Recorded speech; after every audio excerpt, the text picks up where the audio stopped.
Hello everyone, hope you all are doing well. Welcome to Diplomat's Desk. I am your host Meet Shah. If there's one simple truth in geopolitics, it's that army marches on the road that diplomats pave.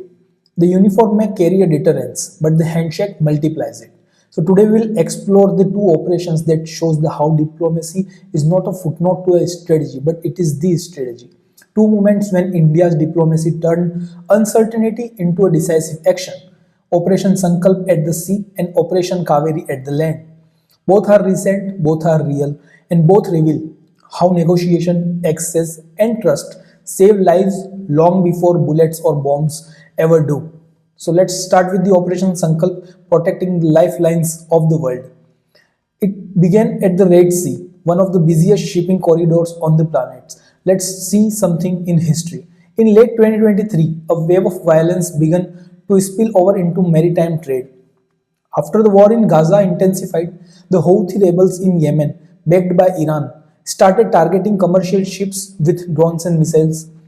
Their stated motive was political pressure to disrupt trade bound for Western or Israeli linked destination, but the chaos affected everyone. By December 2023, global freight costs had soared, insurers panicked, and pirates of Somalia saw their window reopen. That's when the MV Ruin, a Malta flagged bulk carrier, was hijacked near the Yemeni island of Socotra by Somali pirates, a chilling echo of early 2010s piracy. The pirates' motive was classic ransom. But the environment that enabled them distracted naval patrols, diverted Western warships, was political fallout. India responded under Operation Sankalp, which had begun quietly running since 2019 to protect Indian vessels in the Gulf of Oman and Arabian Sea. This time, however, the mission expanded dramatically. Warships like INS Kolkata, INS Sumedha, and INS Trikand were deployed thousands of kilometers from home.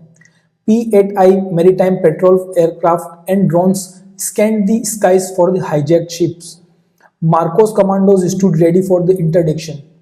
For nearly 3 months, Indian assets shadowed, tracked, and negotiated. Then, on 16th March 2024, the Navy executed a precise boarding operation. 17 hostages were rescued, 35 pirates captured alive, and the ship retaken without a single casualty.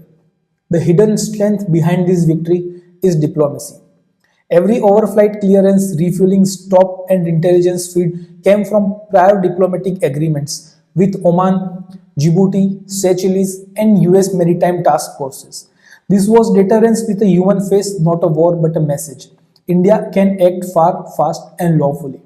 And the hidden motive of the attackers, greed wrapped in opportunity, was met with a response shaped by strategy wrapped in restraint.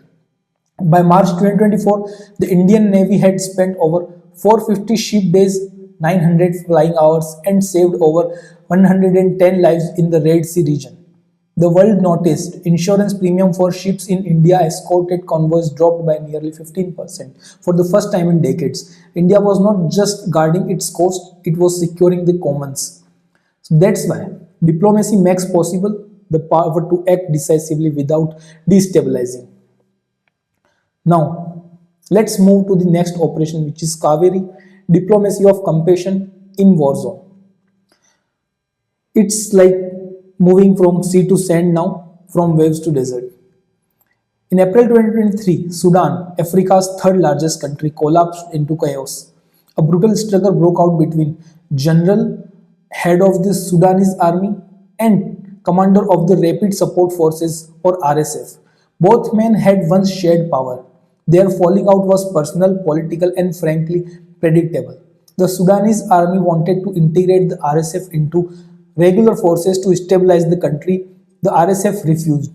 What followed was city to city war, tanks in Khartoum, airstrikes over neighborhoods, and civilians caught in crossfire.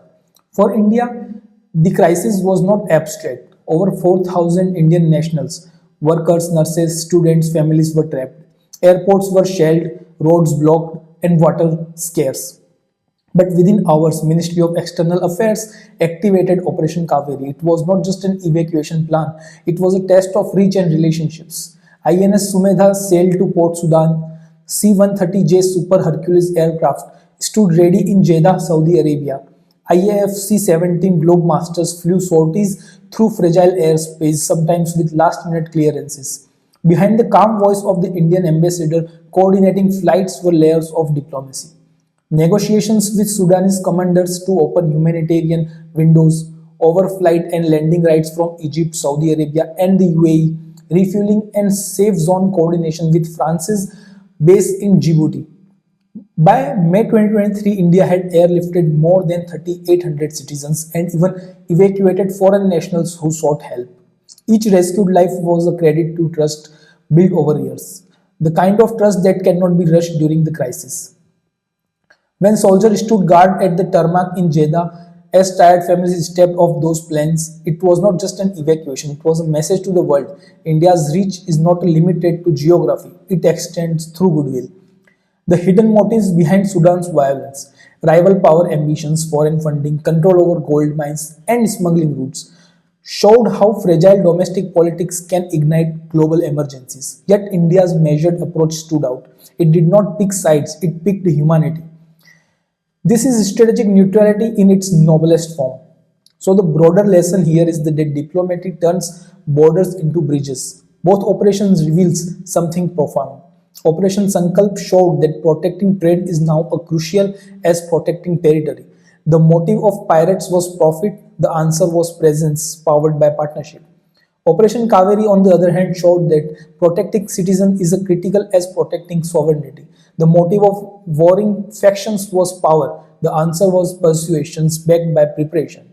In both cases, diplomacy gave shape to military courage because warships and aircraft does not just move on fuel, they move on permission, trust, and clarity.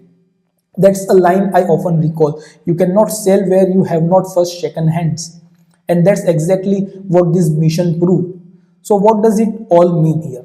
It means that the Indian armed forces, disciplined, capable, courageous, are at their strongest when backed by the skilled diplomacy. Diplomacy brings the corridor, the clearance, the calm, and sometimes even the conscience. When diplomacy wins access, soldiers save lives. When diplomacy wins respect, nations avoid war. In both operations, Sankalp and Kaveri, the Indian state showed a blend of power and purpose, not as an aggressor, not as a bystander, but as a responsible force, one that can protect trade, rescue citizens, and still stay true to peace. If I had to summarize it in one line, diplomacy is what lets our ships sail and our people come home. That's the new strength of India, calm, capable, and connected. Thank you. Jai Hind, Jai Bharat. See you in the next one.